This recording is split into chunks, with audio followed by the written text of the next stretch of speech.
नमस्कार, 11 स्पेशल देख रहे हैं आप। आपके साथ हूं मैं राजदा।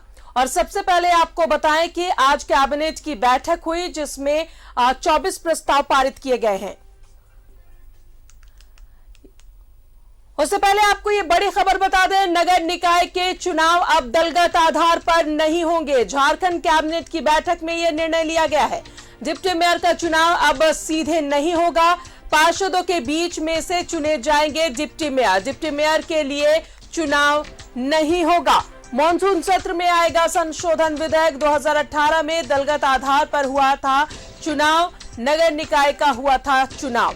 तो इस वक्त की बड़ी खबर आपको बता रहे हैं, 2018 में दलगत आधार पर चुनाव हुआ था, नगर निकाय का चुनाव हुआ था, लेकिन अब दलगत आधार पर चुनाव नहीं होंगे। नगर निकाय के चुनाव अब दलगत आधार पर नहीं होंगे।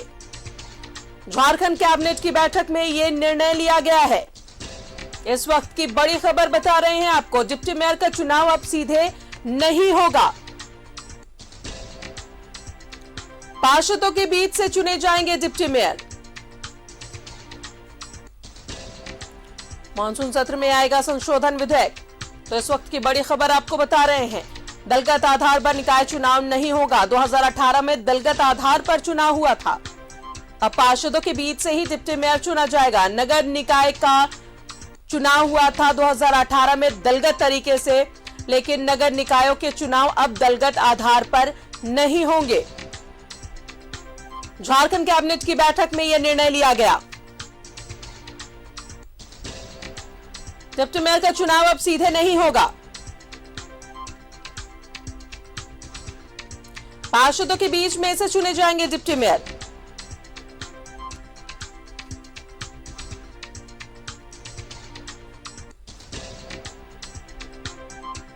तो इस वक्त की बड़ी खबर आपको बता रहे हैं, 2018 में दलगत आधार पर चुनाव हुआ था, लेकिन अब निकाय चुनाव दलगत आधार पर नहीं होंगे।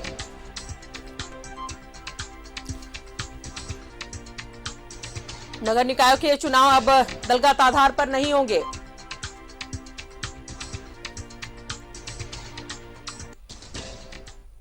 इस पर और ज्यादा जानकारी लेंगे, सहयोगी विपिन उपाध्याय हमारे साथ मौजूद है। विपिन, दलगत आधार पर अब निकाय चुनाव नहीं होगा। अगर पिछली बार की बात करें तो 2018 में दलगत आधार पर चुनाव हुआ था। ये देखिए, मुख्यमंत्री हेमंत सोरेन की अध्यक्षता में आज जो झारखंड कैबिनेट की बैठक हुई थी, उसमें राज्य की सरकार ने इस प्रस्ताव पर अपनी सहमति दी है। झारखंड नगरपालिका संशोधन विधेयक 2021 को कैबिनेट की आज मंजूरी मिली है। और इस विधेयक की अगर बात करें तो इसमें स्पष्ट तौर पर यह प्रावधान किया गया है कि झारखंड में जिस तरह से 2018 में पहली मर्तबा जो शहरी निकाय के चुनाव थे, जिसे कि दलगत आधार पर कराया गया था, उस व्यवस्था को फिर से समाप्त कर दिया गया है। दूसरा जो इस विधेयक के अंदर का सबसे महत्वपूर्ण हिस्सा है कि जो अब डिप्टी मेयर और मेयर को लेकर सीधे चुनाव होते थे, तो ऐसे में डिप्टी मेयर का चुनाव जनता सीधे तौर पर नहीं करेगी, बल्कि जो निर्वाचित पार्षद होंगे उन पार्षदों के बीच में से नगर निगम के डिप्टी मेयर या नगर परिषद, नगर पंचायत के उपाध्यक्ष का चुनाव होगा। यानी कि जो व्यवस्थाएं 2013 में राज्य में थी नगर निकाय के चुनाव को लेकर, उसी व्यवस्था को एक बार फिर से राज्य की सरकार ने बहाल करने की कोशिश की है। और यह विधेयक जो है विधानसभा आज कैबिनेट में पास हुआ है, और आने वाले मॉनसून सत्र में सदन के अंदर राज्य की सरकार यह संशोधन विधेयक जो है ये पेश करेगी। इसके अलावा इस विधेयक का एक महत्वपूर्ण हिस्सा राजदा जो और है कि राज्य सरकार के पास अब मेयर, नगर परिषद के अध्यक्ष को हटाने का अधिकार मिल जाएगा। अगर वो मेयर या जो नगर परिषद का अध्यक्ष है वो लगातार 3 बैठकों में शामिल नहीं होगा, तो ऐसे में राज्य की सरकार के पास वो शक्तियां अब प्राप्त हो जाएगी इस विधेयक के पारित होते ही, कि सरकार सीधे तौर पर मेयर को या नगर परिषद के अध्यक्ष को डिसमिस कर सकती है। चलिए, तो ये बड़ा निर्णय लिया गया है आज कैबिनेट की बैठक में। जाहिर तौर पर अब दलगत आधार पर चुनाव नहीं होंगे। पार्षदों की कोई प्रतिक्रिया मिल पाई है इसमें? जित के राजदाज कैबिनेट की सहमति हुई है इस संशोधन विधेयक पे, अभी ये सदन के अंदर आना है। और जो विधायी व्यवस्था है उसके अनुसार जब सदन के अंदर कोई बिल पेश किया जाता है तो ऐसे में राज्य के जो निर्वाचित विधायक होते हैं उनके पास ये अधिकार होता है कि इस बिल को लेकर वो अपना संशोधन दे सकते हैं। तो ऐसी स्थिति में जब सदन के अंदर यह बिल आएगा और निश्चित तौर पर इसको लेकर राजनीति गरमाएगी, क्योंकि राज्य में जब पूर्व में रघुवर दास के नेतृत्व में सरकार चल रही थी तब यह व्यवस्था राज्य में बहाल की गई थी कि शहरी निकायों के चुनाव जो थे वो दलगत आधार पर कराए जाते थे। और इसी कड़ी में 2018 में जब नगर निगम और शहरी निकाय के चुनाव हुए थे तो उसमें मेयर, डिप्टी मेयर और नगर परिषद के अध्यक्ष और उपाध्यक्षों का चुनाव जो था वो दलगत आधार पर कराया गया था। लेकिन उसके बाद अब जिस तरह से कुछ दिन पहले भी ये स्पष्ट हो गया कि पंचायत चुनाव भी दलगत नहीं होने हैं, लेकिन जो व्यवस्था थी राज्य में उसको लेकर राज्य की सरकार ने संशोधन लाया है। झारखंड नगर पालिका संशोधन विधेयक के जरिए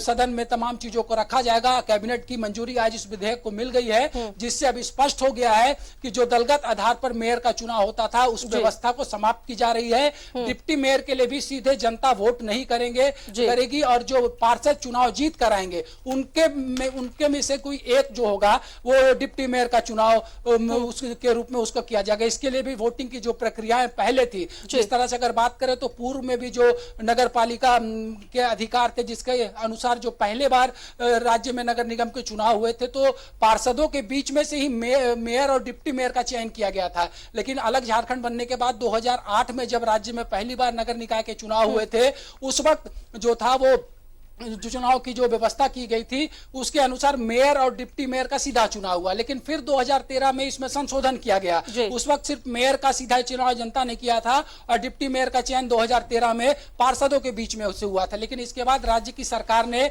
इसमें संशोधन किया था। तब राज्य में रघुवर दास की सरकार हुआ करती थी और उसके बाद दलगत आधार पर चुनाव कराने का निर्णय लिया गया था, जिसे कि हेमंत सोरेन की सरकार ने अब एक तरह से हम कहें तो बदल दिया है। फिर से 2008 की व्यवस्था थी उसमें भी थोड़ा संशोधन है, यानी हम ये कह सकते 2013 के अनुसार ही राज्य में अब दलगत चुनाव की व्यवस्था जो है, नगर निगम चुनाव की व्यवस्था जो है वो सरकार बहाल करने जा रही है। चलिए विपिन, आप हमारे साथ बने रहे। कुछ झारखंड कैबिनेट की आज बैठक हुई थी, उस पर भी आपसे कुछ जानकारी चाहेंगे। तो झारखंड कैबिनेट की बैठक में 24 प्रस्ताव पारित हुए। दुमका में 30 किलोमीटर सड़क के लिए 39 करोड़ की मंजूरी मिली है। अनगढ़ा हुंड्रू पथ के लिए 29 करोड़ की मंजूरी दी गई है। रौनीहाट बासुकीनाथ पथ के लिए 27 करोड़ की मंजूरी मिली है। डाल्टनगंज पांकी पथ के लिए 31 करोड़ की मंजूरी। मुख्यमंत्री विशेष छात्रवृत्ति योजना को घटनोत्तर स्वीकृति मिली है। एजी की रिपोर्ट की कैबिनेट की मंजूरी मिली है। सरकारी चिकित्सा विद्यालयों में निविदा आधारित बहाली को मंजूरी दी गई है। झारखंड राज्य ओपन यूनिवर्सिटी की स्थापना को मंजूरी मिली है। झारखंड वित्त विधेयक 2018 को वापस लेने के लिए मंजूरी मिली है और एनएचए की दर में संशोधन को मंजूरी दी गई है। पूरक पोषाहार के तहत आंगनबाड़ी में 6 दिन बच्चों को अंडा मिलेगा। महंगाई भत्ते को 189% बढ़ाया गया है। पेंशन भोगियों का महंगाई भत्ता बढ़ाया गया है।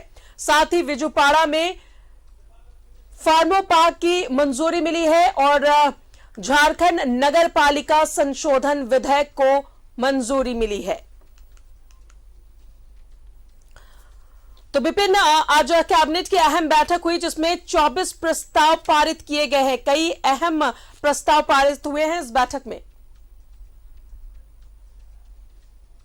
जी बिल्कुल, जो सबसे बड़ा प्रस्ताव था जो कि थोड़ी देर पहले मैंने बताया कि यह भी कैबिनेट से पारित प्रस्ताव था। झारखंड नगर पालिका संशोधन विधेयक को आज कैबिनेट ने अपनी मंजूरी दी है। इसके अलावा कई महत्वपूर्ण सड़कों को लेकर भी राशि की मंजूरी राज्य की सरकार ने दी है और इसके अलावा जो एचआरए है उसको भी बढ़ाने का राज्य की सरकार ने निर्णय लिया है। राज्य के सरकारी कर्मियों को भी अब 164% की जगह 189% महंगाई भत्ता मिलेगा। तो इस तरह से कई महत्वपूर्ण निर्णय आज के कैबिनेट में हुए हैं। कुछ घटनोत्तर स्वीकृति को भी कैबिनेट ने अपनी मंजूरी दी है। नेशनल ओपन यूनिवर्सिटी को मंजूरी दी गई है। इसके अलावा बिजुपाड़ा में जो फार्मा पार्क बनना है उसको भी कैबिनेट की मंजूरी मिली है। लेकिन जो सबसे बड़ी खबर जो आज की इस कैबिनेट की रही है कि झारखंड में नगर निकाय के चुनाव जो है अब दलगत आधार पर नहीं करवाए जाएंगे। चलिए, बहुत बहुत शुक्रिया आपका विपिन तमाम जानकारियों के लिए। तो आज कैबिनेट की अहम बैठक हुई प्रोजेक्ट भवन में, जहां पर 24 प्रस्ताव पारित किए गए हैं और सबसे